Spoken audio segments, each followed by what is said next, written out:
Good morning, good afternoon, good evening to East Central Missouri and the world, and welcome to the James Strong Show podcast. In fact, welcome to the James Strong Show podcast Facebook Live extravaganza. First time we've done this. Thank you for joining us. Thank you for making us a part of your day. I appreciate it. This podcast was recorded as those you watching, but remember, this is a podcast. There's going to be people listening to this thing sometime down the road, okay? And so they may not know when it was recorded, but it was recorded in the evening of Wednesday, October the 28th, from James Strong Show studio in Western St. Charles County. My guest, the one, the only James Greyfalcon. Welcome back to the show, man. Hey, thanks for having me. And you fought traffic to get here, an accident. Yep. Accident on 40. Now, see, that's how I can tell you're a lifelong St. Louisan. Right. You didn't say there was an accident on 64. Right, call it 40, yeah. Which is a problem because there's a 70-40, and one time I got on the wrong one. And I was like, why am I in the middle of Illinois? You know, because someone said, just take 40. Yeah. And I was supposed to be on 70-40. And they said 40. And I took 64-40. And I said, dude, I'm not anywhere near you. You're supposed to be on 70. Why'd you tell me to take 40? It is 40. 60-40. Like, oh, you're from St. Louis. I'm like, oh, dude. Yeah, exactly. That's just kind of how we are. A little bit about this broadcast. We're working with some new technology. We'll see how it works, but I wanted to do, and we've been wanting to do, a call-in show for a long, long time. The number one question, people who knew me from my radio days asked me, when are you going to do a call-in for a podcast? And I said, well, you can't do a call-in podcast because a podcast, just by definition, is not a live show. It's a podcast, okay? But I think maybe there's a way we can do this. So I've jiggled some wires. I've used some technology. I've done a few tricks here and there. We've tested this thing 8 days to Sunday. All indicators are this is going to work. That being said, it may just crash and burn. So a best case scenario, we're going to have a Facebook Live broadcast where you can hear and see part of the show. You can see me. You can't see the Greyfalcon. Trust me, though, he's here. He's hiding behind the facade like the Great Wizard of Oz. But the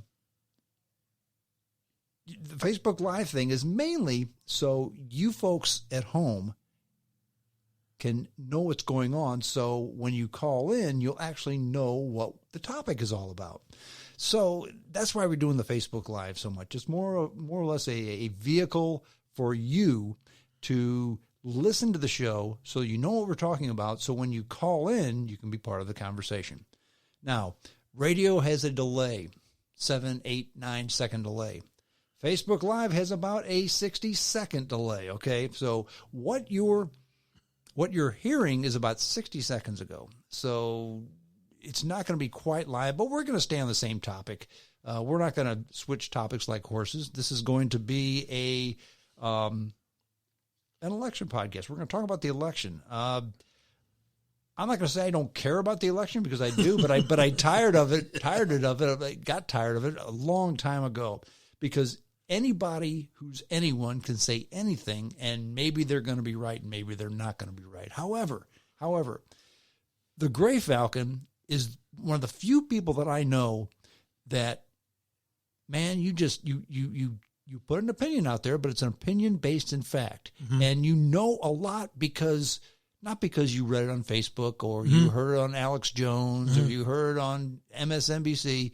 It's because you vetted it. You researched it. You looked at this thing. Okay, this is this way. And okay, this guy says this gal says that, this person says this. So I think that must be the truth. And you give reasons for it. And you're fair. Right. You'll slam Trump when he needs to be Trump. You'll slammed, you'll pat him on the back when he needs to be. Absolutely. The same with Biden, the same with anyone. You were that way during the primary.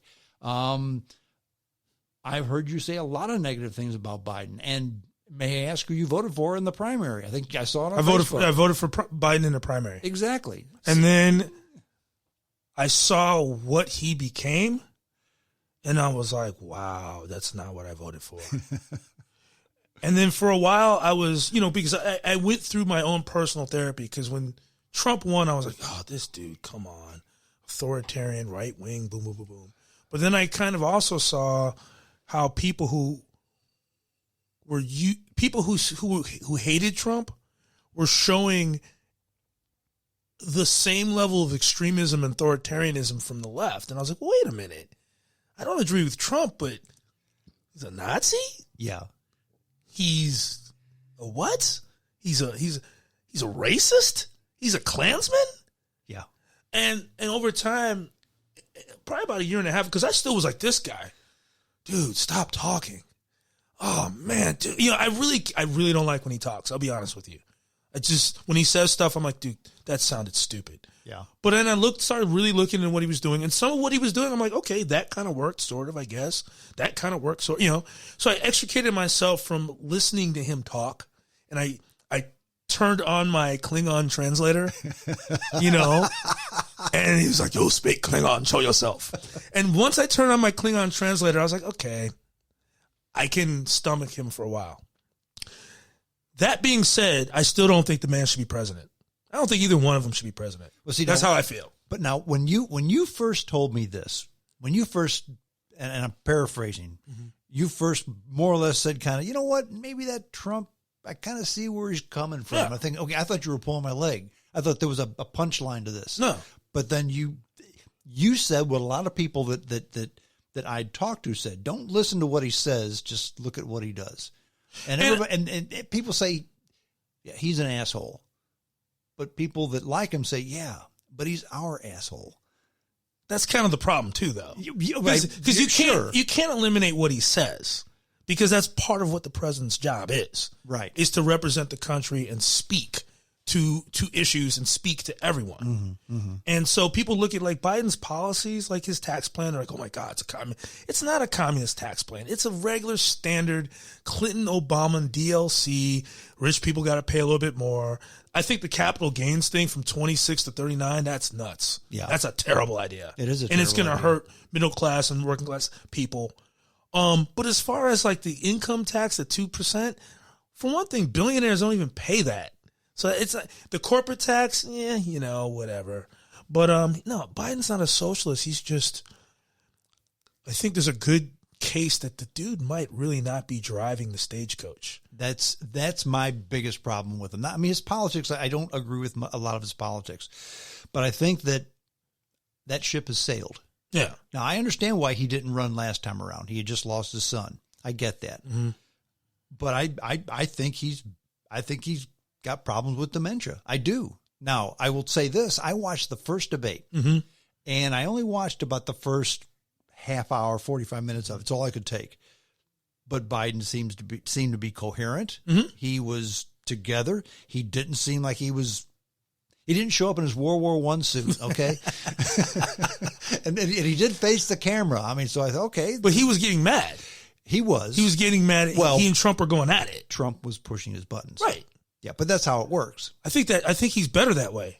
I think Joe Biden's able to form thoughts when he's like, hey, buddy, I can outdo you in push-ups. Yeah. But when it comes to him talk, like the second debate, Joe Biden scared me. I'll be honest with you. How so? Give me some examples. Because he was saying, because I didn't watch it. Yeah, I did watch it. He was like he was saying stuff like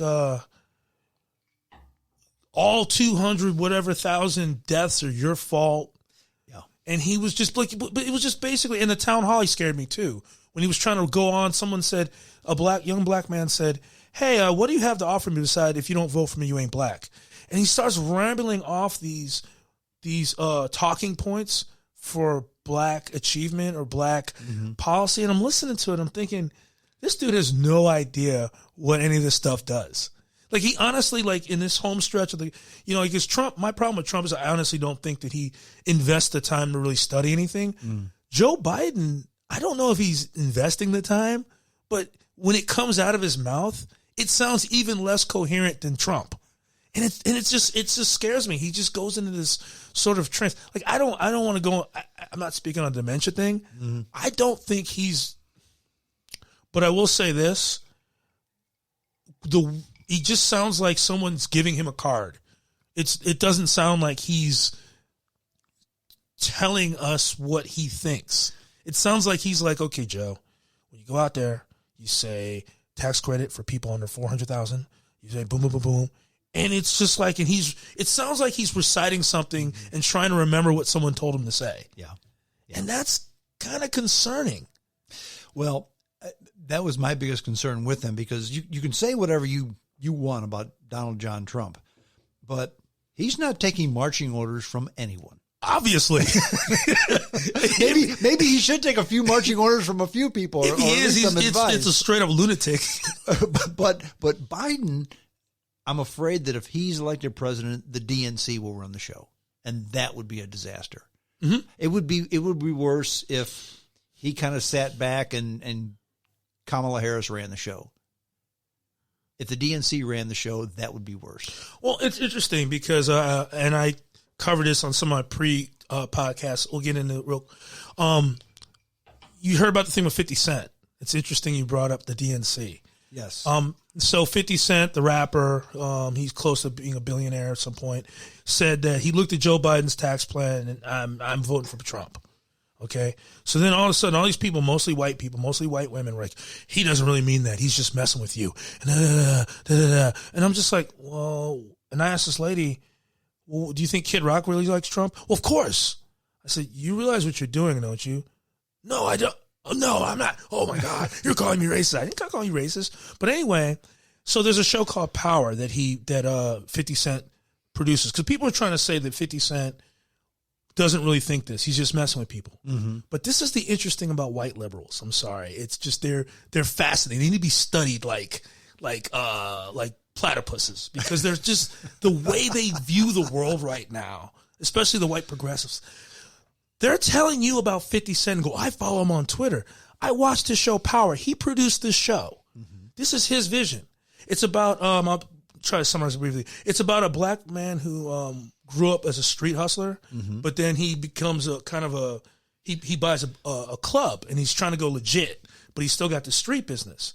But he's seen, because he's a good-looking, smart guy, he actually he gets into politics. Okay. And so he's being picked by a candidate, a black man, a guy named Rashard, and the DNC gets involved. And in this show, the drug dealers aren't the bad guys. In 50 Cent's show, the DNC are the evil ones. If they don't like you, you lose your job. They destroy the DA. They destroy people's careers. Throughout the whole show, the DNC is the monster. They're picking candidates. They're intimidating people. They're beating people up. But could this be, you think this is how he really thinks, or is this just a show storyline?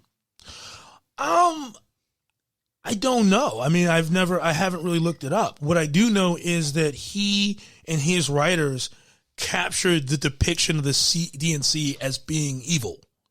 So that's a very good question. But the point is, he has a consciousness of that. So to suggest and assume that 50 Cent naturally is going to support Democrats over Republicans, I don't think that's consistent with, and honestly, I don't hear, and this is becoming a huge problem. That's the new problem on the left. Remember I told you about straight black men? Yes. It's official. We are the worst now. We are worse than white men now. You're worse than straight white men? Yes. Wow. So, okay. Because what's happened is Ice Cube and 50 Cent, and there's a couple other rappers came out and said either I'm supporting Trump or I'm not supporting either party. So then the mob said, oh, black man, you guys support the patriarchy. And I've seen this. I've seen 5 or 6 people that I know are like, black men are the straight white men of black people. Straight black men are the straight white men of black people. Yeah. Okay, if your ideology allows you to put those stupid sentences together, then some of what Tucker Carlson is saying about you is true. Yeah. Because that doesn't make any sense. Well, we've had this conversation before, and to get where we need to be as a country, and as a country, we're where we need to be, or we're closer to where we need to be than we were 10 years ago, 20 years ago, 100 years ago. Absolutely. Okay. And instead of, we've got you and I sitting here. Right.